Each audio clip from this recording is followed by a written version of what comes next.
if you're young, there'll be jobs out there. There'll always be jobs. Being self-employed is not easy. It's not supposed to be easy, because then everybody would do it. Right. If it was easy, everyone would be doing it. Yeah. And, but just have the courage to, at least have the courage to just write a plan. Stop dreaming. Sit down and write a plan. This is what I would like my life to look like. And I have not yet run into an entrepreneur, a self-employed person who said, geez, I wish I would have stayed. I wish I would have stayed in the corporate world. I agree. That's very true. You see people go back, but seldom because that was what they really, really hoped would happen. Right. Yes. Hi, I'm Erin Marcus, former corporate executive turned entrepreneur and founder and CEO of Conquer Your Business. Welcome to the Ready Yet podcast. We're excited to bring you more than 100 episodes of interviews and insights designed to help entrepreneurs get the financial and emotional freedom they need in order to build a business and a life they're proud of. Hello, and welcome to this episode of the Ready Yet podcast. I'm excited for today's guest, Frank Agin, because, well, we might as well hit the record button because we do love chatting about all sorts of things. We could do this forever. And I'm also excited to share your story, because I don't think if you were to look where you are now when you started, you probably couldn't have predicted where you landed. No, not at all. Right? And I love that. I'm the same way. There's no way in a million years, even 4 years ago when I started Conquer Your Business, I would see what we just did this week and went, yes, that's where we're going. Completely unpredictable, but there's beauty in creating this as you go along. So before we get into all that, why don't you give people a little bit more formal introduction of who you are and what you do? Yeah, I'll give everybody the quick story. I live in Columbus, Ohio. I didn't grow up here. I moved here in the 80s to go to law school. My dad was a professor. My mom was kind of on that track. My stepmom's an educator, and I grew up in this world where you got credentials and that was it, right? I mean, you just you did well and you got these credentials and people hired you, and that's all you needed to do. So I came here to go to law school. I got a law degree, got an MBA. There's a couple of credentials, and then I got a job in public accounting. I was a tax consultant. Got a CPA along the way. I have more letters after my name than I have in my name. Well, and I think one of the things I love about your story is that in my background with financial planning, I worked with a lot of CPAs. I worked with a lot of actuaries, and the joke was always how non-friendly they were, right? Yeah. And yet you and I can talk all day. Like that to me is one of your key traits, is how easy it is to connect to you. Well, I was going to say, you and I have had more conversation outside of podcasting than in podcasting. I mean, we talked for 20 minutes before we hit record. Right. And it's just like, so I love, going back to this idea that you've landed in a place that you would have never thought of when you started. I can't even wrap my head around you, what I know you to be and who I know you to be in that world, because it's the opposite of every stereotype, unfair. I know.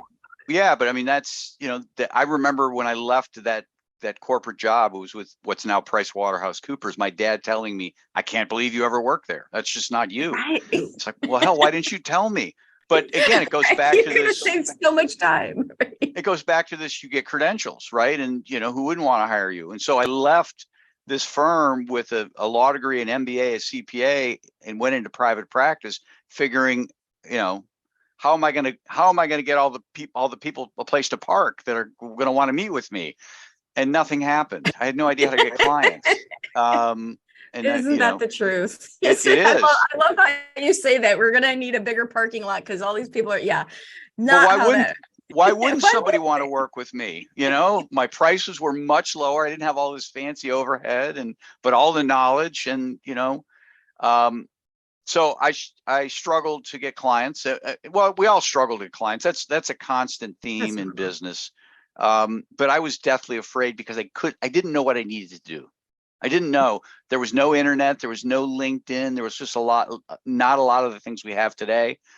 Attorneys, we can joke about them. I do joke about them. Everybody should joke about attorneys. But attorneys have these ethical canons, these ethical boundaries that they adhere to, and they're very serious about them. And one of them is you do not advertise, you do not call. Now, some of that has lightened up in recent years, but you don't cold call people as an attorney. Financial advisors do. Very true. Right. Yep. That's an ambulance chaser. I mean, that's right. You don't do that. That's true. That's very true. So how do you get business? So somebody said you should get into a tips club, a leads group.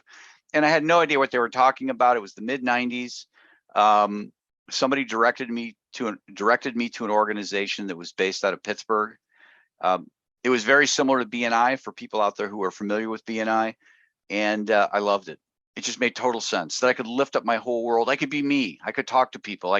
You should meet Gina. You should talk to this person. Right. Here's a financial advisor to help you. And I had the same thing. Coming out of corporate, my biggest fear, because my corporate experience was very collaborative in nature, very, very collaborative in nature. And my thing was like, how am I going to come up with any good ideas sitting here by myself with my cat? Like that was not going to be how I work. And networking to me, much like for you, was this magical world that I didn't know existed. Yeah. It was great.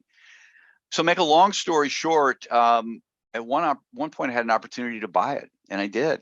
And people, still remember talking to clients because I was stopping the practice of law, and I was, handing my clients off to good people that I knew, and you're throwing all that away, which I really wasn't, because I could be an attorney tomorrow if I wanted to. You just got to pay the bar association, blah, blah, blah, whatever. But it was something that I really wanted to do. It was something I could build something. They're kicking out thousands of attorneys every year. I mean, churning them out. Right. There's nothing special to that.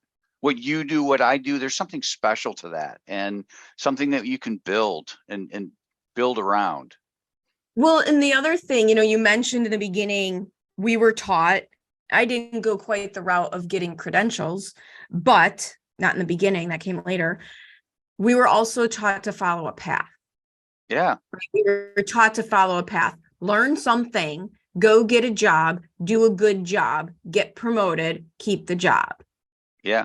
And you're not old, all right, but you're old enough to remember. Well, I don't consider myself old either. I'm way older than you. But you're old enough to remember the guidance counselor that would bring you in, and there were buckets. Metaphorically, buckets. Oh, you like to work with people and you're a woman? You get to be a nurse or a teacher, right? You get to be a nurse or a teacher. That was it. Not only that, I went to Illinois State University. It was for teachers. It was 3-to-1 women to men, because they primarily back then churned out teachers. Yeah. So, if you're a guy, you like to work with things, or, whatever you want to be. I don't know, but there were buckets.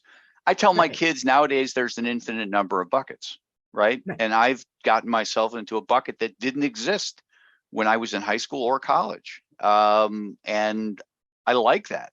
So I don't have kids, and I forget how old your kids are, but it's interesting to me that I think they're learning that at a younger age than we did. Yeah. Right. Their world is bigger than ours. They have more paths to follow.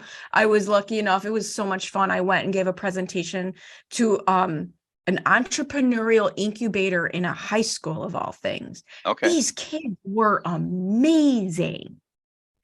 But yes, this drive, when did you figure out, because I can't quite pinpoint it, when did you figure out you had a drive to create something instead of follow something?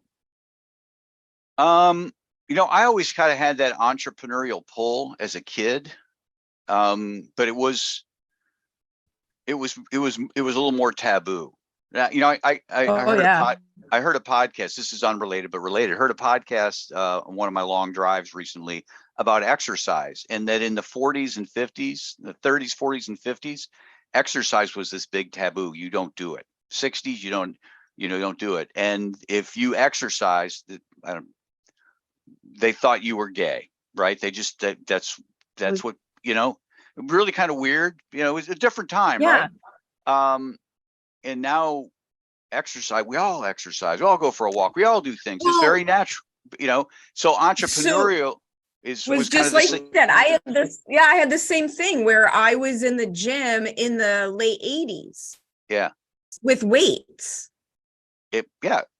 And that wasn't, girls didn't do that then. Exactly. That's my point. The time wasn't there. And well, stop and think about college. College is not geared for entrepreneurs. It's geared for getting a job. That's what it's geared for. The number one thing you learn in college is to stick with something. Yeah. That's it.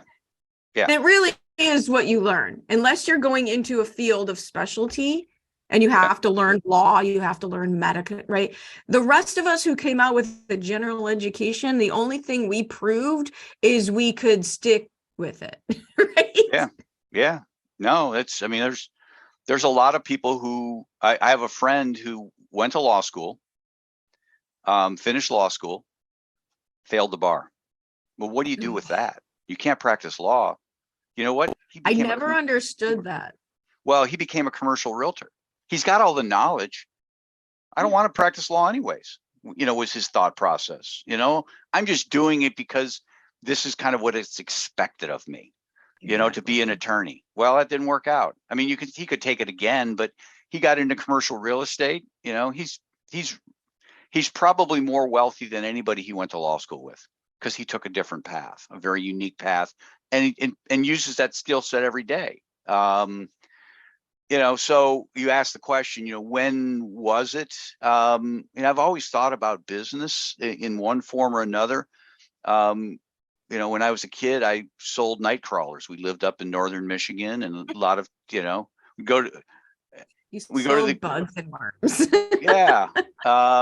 It was a very touristy place, and people would buy, I bought enough to buy a bike, and Michigan has returnable bottles. So walk along the highway and find bottles. And I bought enough to, buy a bike that I had for 12 years. And so there was always this kind of me looking and saying, okay, how can I kind of do my own thing? And that was probably part of the hang up for me in corporate America. I was always kind of looking off in the distance. And not only that, so here's something, and again, probably a little stereotype, making some assumptions and stereotypes. The careers of lawyer, CPA, the things that you did versus who you are and what I see you do now. It's not just like the way that the work is done, but the way that you hold yourself, the way that, because you own a networking, that's what you do. And the first rule of networking, give before you get, right? Yeah. The absolute first rule of networking, give before you get. How can I help you? And yet, CPAs, lawyers, they have these reputations for only doing work they're paid for and counting the minutes and charging by the seconds. Yeah. It's so it's not just the workload, but the culture feels it's so in opposition to where you landed. It is.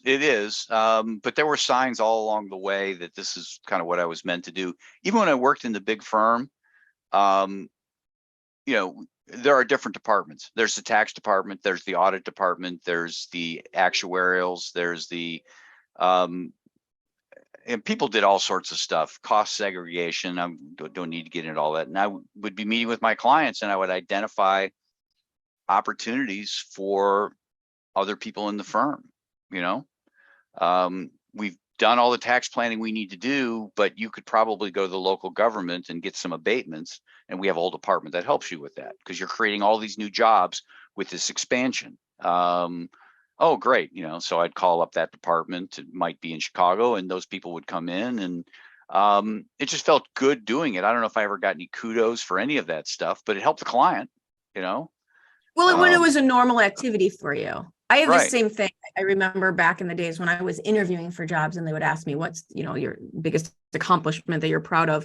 And even when I was a kid managing apartment complexes, everybody who worked for me, and I say kid because why somebody when I was 26 years old would put me as the manager in charge of their multi-million-dollar asset, I can't quite figure out looking back, but hey, that's what we did. But anybody who worked for me, whether they were an assistant manager, a leasing agent, or even the pool attendant, ultimately got promoted to managing their own building because I love nothing more than helping people do that. Yeah. Yeah. And so, yeah, I think it's, to me, it just, and I can't even remotely remember the whole quote, but it's this idea that you don't need to discover yourself. It's more like an uncovering of who you really are. Yeah. Yeah. Revealing who you are. As I think the saying is about money, that money doesn't change you. It just reveals who you are. Right. To something along those lines. And it's very true. And that I get a lot of satisfaction out of helping small business people like you get a lot of satisfaction out of it. And it's a good feeling to know that people are in business, a lot because of them, 90% because of them, but you might have that 10% of the elixir, if you will, that really matters. Taking them from spinning their wheels for years to being able to grow a business in an effective manner quickly. So, it's just, God intended this for me for whatever reason. But I know it scared my dad. I think he's accepted it now. Yeah. My mother as well. Why don't you go just get a job? Have somebody pay you. But he's a college professor. He doesn't understand that, you can't, it doesn't work that way. So no. And so that's a great piece of a conversation, especially because I do work with a lot of people who are leaving corporate to do their own thing. And it's hard enough to jump off that cliff. But when you're surrounded by people who want to protect you, well-meaning people who have zero frame of reference. Yeah. It just, it's harder you have to hold your own against that as well. Well, what we need to understand when I say we, you, I, society in general, 150 years ago, we were largely farming, all of us, right? And then the industrial complex kind of came together and they said, hey, Erin, Frank, come off the farm and you'll work 40 hours a week for us. And you'll get vacation and then in World War II, health insurance, and it just, and when you were a farmer, you didn't get vacation, you didn't get a lot of things. And so the whole notion of this is how things should be is really very short-sighted, because as a society, we were very entrepreneurial. Farming is uber entrepreneurial. Now people need to eat, so there's always a ready market for what you're doing. But the whole notion of, hey, you work for somebody is really relatively new. And I'm not saying it won't last, but I don't think it's the norm. I think people are starting to wake up to the notion that when I work for somebody, I'm really self-employed. I've just sold my time 2,000 hours at a time. I hope you're enjoying this episode of the Ready Yet podcast, brought to you by Conquer Your Business. With decades of experience, Conquer Your Business creates business and branding strategies that build multiple 6- and 7-figure businesses. And we don't just show you what to do. We have an entire team of people available to help you do it, strategy and implementation. You can learn more and reach out to us by visiting conqueryourbusiness.com. But one of the things that I think has happened is with this idea that I get a job and then I do a good job and then I get money for that job, as opposed to seeing yourself as self-employed within somebody else's company. Too many people under that first category are now giving away all of their power of self-actualization, all of their power of deciding what they want Mhm. And it turns into a lack of personal responsibility. Yeah. Because the pendulum swung too far, right? It turned into a complete lack of personal responsibility. And I laugh a little bit about what's going on with the great resignation and quiet quitting. And I'm like, dude, I quit every job I hated. I Yeah. didn't need a social movement and a label to tell me if you're miserable, go do something else. Yeah. But I also didn't, and that doesn't mean things in settings don't have to change, but you don't have to wait for them to change. Right. Absolutely. Yeah. Even if you have a job, you are technically self-employed. You are You are. choosing how to sell your time. 100%. Yeah. It's in the long run, we're all self-employed. I was talking to a guy who got downsized. This was probably 6-7 years ago. What do you think I should do, Frank? You're 55 years old. What do you want to do? You're a guy. You're a white guy. You know what I mean? It's just like nobody's lining up to hire you. You probably ought to just start your own business. You have all this experience. Yeah, but I really need to have a job. Well, I ran into him 3 years later. 3 years later, how's it going? I probably should have taken your advice. I'm still looking for a job. Yeah, you had had 3 years of doing something. At its worst point, it would be better than where you're at right now. Because now you're 58 years old and you haven't worked in 3 years. Oh, no, by the way, you're still a white guy. You know what I mean? You're not high on the list. Yeah. Well, and your opportunities come by making the most of the opportunities you're in. Yeah. You can't think your way out of these situations. No. And I just want to tie this into your networking group, because I see this a lot in networking. People think that, well, if I go to a networking meeting once a month, that by walking in the door, my business will grow. And that's like where it starts, not where it ends, right? You have to take the inspired action. You have to do the things. Like, you can't think your way into getting more business. You can't think your way into creating relationships. You can't think, like, all of this takes action. This gentleman couldn't think his way into his next job, but if he had started taking action, who knows what he could have built. Yeah. But I mean, I told him, I said, if you would have started doing consulting, you would have at least been able to gone into a company and audition. Hey, right. You would have gotten hired. Yeah, I'm going to do this little project for your company. It's 100 hours. And they're like, hey, we're paying this guy $100 an hour to do this. We could get him full time for 50, I call that paid marketing. Yeah. That's great. Yeah. You're doing marketing, really, but you're getting paid for it. Yeah. So, when this will resonate with many of your listeners, I struggled with leaving. I got a paycheck every 2 weeks, Mm-hmm. even if I was quiet quitting. We didn't call it quiet quitting. Just, right. Just mailing in a day, right? I'm tired today. I'm going to close my door. And we didn't surf because you didn't really have the internet. But I got paid and so I struggled with leaving. And I saw this quote in an airline magazine, ultimately bought the card, and I still have the card. It's in a frame over here. It says, you can't discover new oceans unless you have the courage to lose the sight of shore. And I just realized that if I didn't push away, if I didn't have that courage, I would be stuck there. Yeah. And there'll always, if you're young, there'll be jobs out there. There'll always be jobs. Being self-employed is not easy. It's not supposed to be easy, because then everybody would do it. Right. If it was easy, everyone would be doing it. Yeah. And, but just have the courage to, at least have the courage to just write a plan. Stop dreaming. Sit down and write a plan. This is what I would like my life to look like. And I have not yet run into an entrepreneur, a self-employed person who said, geez, I wish I would have stayed. I wish I would have stayed in the corporate world.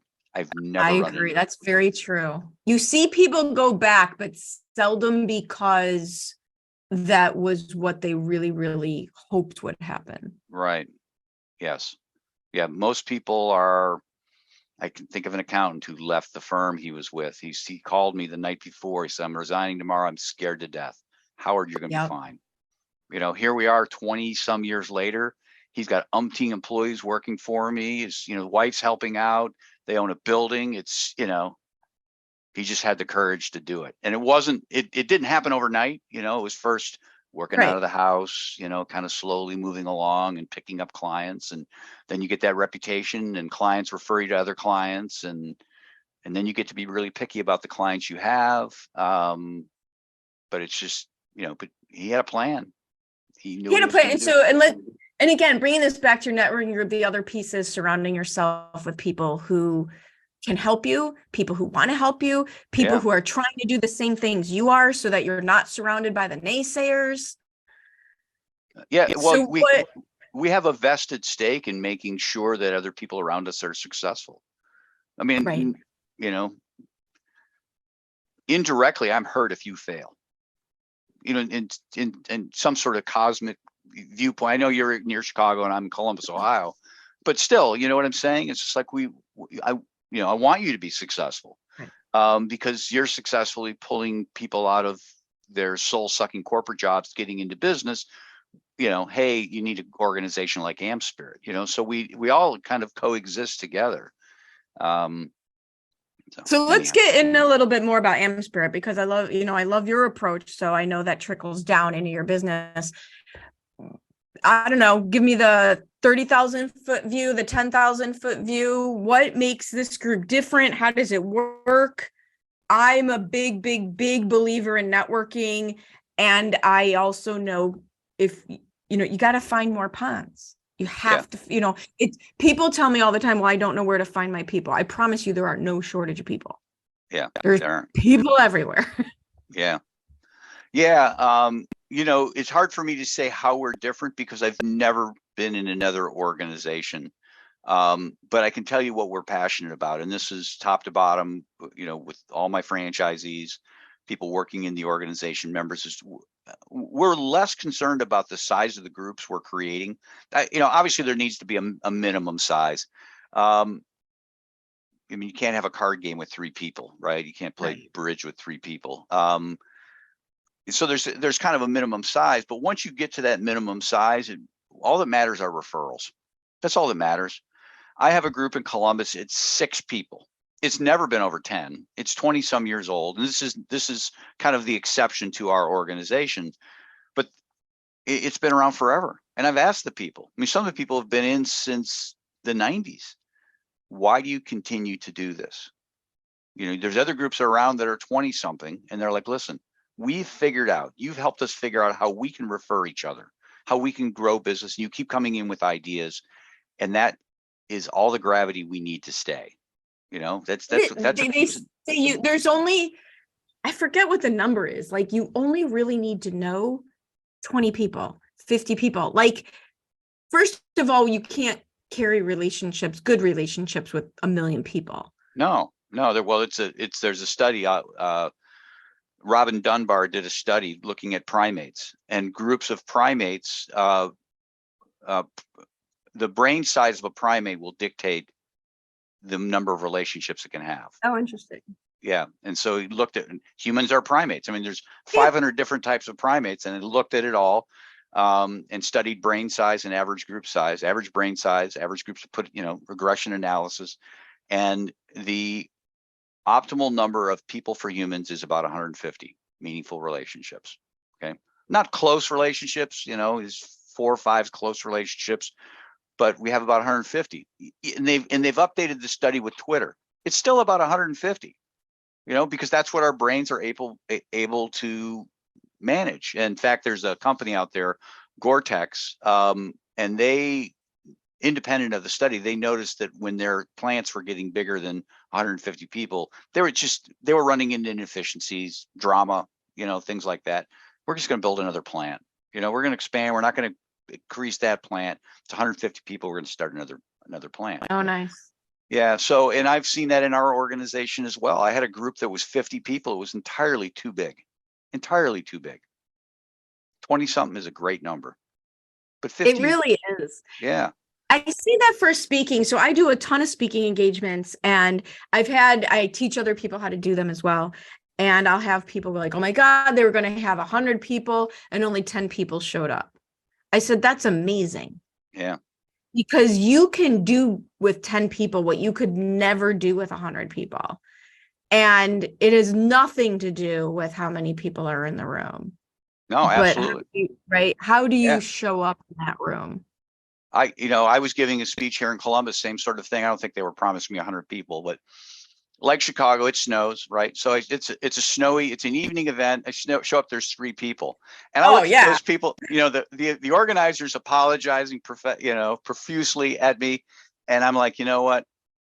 My minimum audience is 1. I won't talk to myself, and I just, I pulled up a chair and sat across from these 3 people. And I said, we're doing fireside chat. Let's get real. Because I can 100%. really dial into what you guys need. You 3. I can Thank you for help being you here. more. Yeah. Right. I can actually help you more because this is now a discussion. Right. 100%. I can see someone else going in and just kind of pouting about it. That wasn't going to do anything for me. So it's really not the size of the group. It's I'm in business to help my members, not to get them to grow my business. So we're really focused in on referrals, and we find that there are reasons why people don't get referrals. And it's really, it's 3 reasons, and it's only one of 3 reasons. 1, they don't have a relationship. They don't know people long enough. They've done things to alienate people.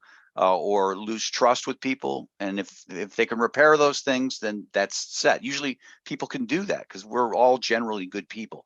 The second reason people don't get referrals is they fail to educate people on how to recognize opportunities. Very, very, very, very true. Yeah. Well, I'm a realtor. I help people buy and sell houses. What else do you need to know? Well, that tells me what you do, but I need to know when you do it. They're moving mom into a home, assisted living. What are those triggers? Right. What are those? Yeah. And triggers? So rather than coming in every week to the meeting or every networking event, say I'm a realtor, I help people buy and sell homes, talk about the whens. I'm working with this particular person. They're moving mom in with them and they need more space. So they're moving from one house to another. Moving beyond just a label. People do themselves very much disservice when they just use a label. Yeah. And so we do a lot in the organization of trying to get people to see how they trip themselves up, talk differently, to get people to recognize opportunities. And the third thing, which really is not a problem with most people, but it can be, is that people like them, know, like, and trust them, and people are able to recognize opportunities, but they're not comfortable talking about whatever it is, like life insurance. I might look at somebody and say, yeah, you guys, you got a young family, you need life insurance. I'm not comfortable having that conversation necessarily. So I need some coaching from the life insurance person to say, why don't you put it this way? Okay. One of the hardest services to sell that way. And I've had several clients, like health coaching.